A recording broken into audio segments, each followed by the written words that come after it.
if I'm hearing, without preempting what you're saying, if I'm hearing you correctly, you're saying there is no commitment then from Eskom's side that after paying 500 rands, you will be switching on the lights? Yeah. Look, the commitment from us, and this is standard to all our customers, is to say 60% of the customers should have paid the 6,052. And once that 60% is paid, we restore. We then, once we've restored for everybody, we then get into the individual houses to disconnect for those that haven't paid, or reflecting in our system that they have not paid that amount, because we'll be setting a wrong precedent, and it will be very unfair to our customers that have paid this amount. And as I said, that in Soweto, as it is, we've got customers that have been off for more than 18 months, and most of these customers, and this is the reason why we protect our infrastructure for all, and this is the I'm saying it's our infrastructure, but it's basically Eskom's customers' infrastructure, because those customers that have suffered for 18 months and so forth, where they had no supply, and because their supply was off, because the mini-sub had overloaded, and because of the mini-sub overloading, it exploded, or whatever the issue may have been. They have suffered a lot. And this is not what we want to see our customers going through. So, I'm doing quick sums here on my calculator. If you're saying 641 houses, 6,000, and 60% would have had to pay, that brings us to about 2.3 million or so that you would, or 2.4 million that would have expected to be paid before you consider coming in to switch on in this particular instance. Yes. And in this particular instance, we even went to say we can accommodate 50%, because remember, we have switched off about 8 mini-subs. It's unlike if you switched off 1 mini-sub, where we would say 60%. So we have agreed on the 50% to say at least 50% of the customer must have paid their 6,000 for us to reconnect those customers. And that's that's about 2 million rands that you would needed to have collected to be able to get there. Yeah, look, I don't even want to around 1.5 if we have to go with the 50%. Yeah. Okay. Yeah. So I don't even want to speak about the numbers. I want to speak about okay, maybe let's address the numbers as if so that we're not trying to sound as if we're running away from the issues. I want to know something. Can the mayor's office give us a team that is competent to audit Eskom systems so that we can verify these numbers? Because we're not going to just accept numbers from Eskom as if it's a gospel truth. When we just pop up numbers here, people will be questioning us. So let's now move away from the numbers until there's a real audit, because Eskom is not a trustworthy business that's been trading in our space for a long time. It has said too many things that are incorrect, that are not consistent, that's just wrapped around lies. And I'm not saying Sister is a liar. I'm just saying Eskom, even before she came into the space, we've been interacting with Eskom electricity issues for a very long time. Now, my concern is we must just speak about what she just confirmed, that Eskom does not have a commitment to turn the lights back on come Tuesday/Wednesday as per the commitment. And so therefore we were misled to stop the protest and put the protest on ice and clean the roads and express to our people, meaning that we were used to as a tool to lie to our people that come Wednesday the lights will be on, and therefore we lied to the rest of the country. So this piece was just artificial. So it's not correct. It's not true. Lux, Soweto Parliament, Young People's Government of South Africa. I'm making this video very exhausted following a newsroom interview I just had with Daphne Mukwena from Eskom. The interview suggested that the agreements we have with Eskom and the Premier's office that say that Deep Blue Zone 3 will have lights latest Wednesday is a lie. Which also then says for us to pause the street protests and clean the roads and encourage our people to pay the agreed upon rate of 500 rands per household. Our people went and, made plans to get this 500 rand during this tough time of COVID and being mid-month, and paid into this new Eskom account with the hope that there's a new dawn. There's a new dawn. There's hope. There's a better tomorrow with electricity for all, as per the agreements. And that is not the case, according to this interview. Our people's money is now with Eskom. Our people have showed willingness to pay. We don't want free electricity. Our people are paying this electricity.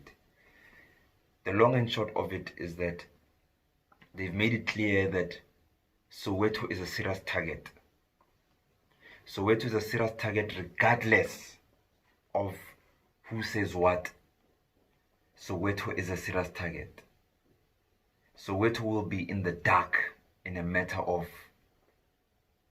days or even months. They'll go one community at a time.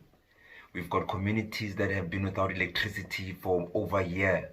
Some 11 months. I spoke to Naledi today. There's some White City who are struggling. There's all over Soweto, there's pockets of communities. Before you know it, the whole Soweto will be pitch black. And we'll never come back from that. It will take us a while. So this call is for the president of this country, Dr. Cyril Ramaphosa. Yes, in your bed, because we do know you are sick and we wish you a speedy recovery. But this issue is sensitive because during July, the government came out and said we were caught with our pants down. And let me go back. During July, what had actually happened is that people, because of their desperate and situation and general anger towards service delivery and how things are operating in this country, they were used in the process of looting. Now we've got an entire entity putting our people in the same position that our people were in during that time. What have we learned? Nothing. We've got Eskom pushing our people in such a tight corner, lying to our people, misleading our people, taking their money. People are angry. People are desperate. What comes out of that recipe when those two elements come together is uncontrollable situations. Tomorrow you'll be singling out people saying that they are instigators of violence, when the true instigator of violence is Eskom and the leadership of this country, government in particular. So in all this darkness, Pravin Gordhan is missing in action and no one says anything. The last time I remember, whenever there's a problem on the ground, the minister in charge is sent to the ground. I remember many years ago when there was a problem with textbooks, Enji Motshekga had to go to Limpopo to go deal with it. On the ground, media interviews were there.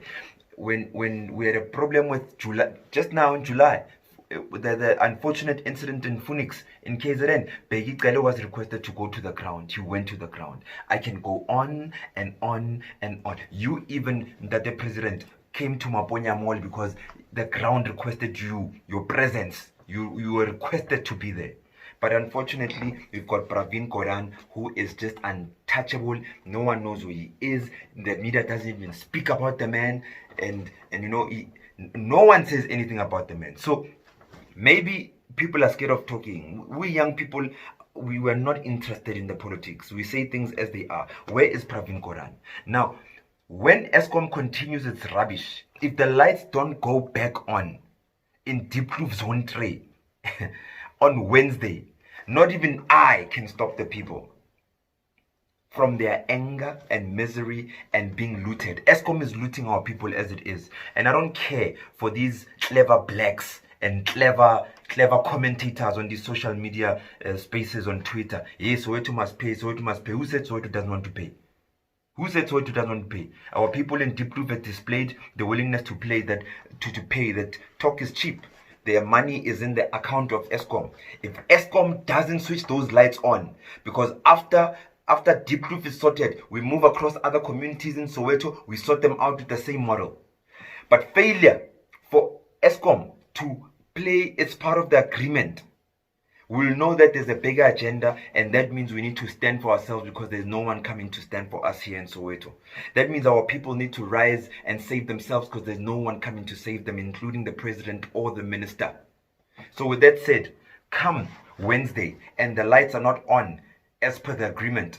The Premier's office knows this agreement. Eskom knows this agreement. But now all of a sudden on Newsroom, Daphne says that there are processes, they're dealing with people's lives here. I promise you that we are going to be going into a situation that is way uncontrollable, so much that even us, the forces on the ground, will not be able to control some forces that we'll be encountering. So what was the government?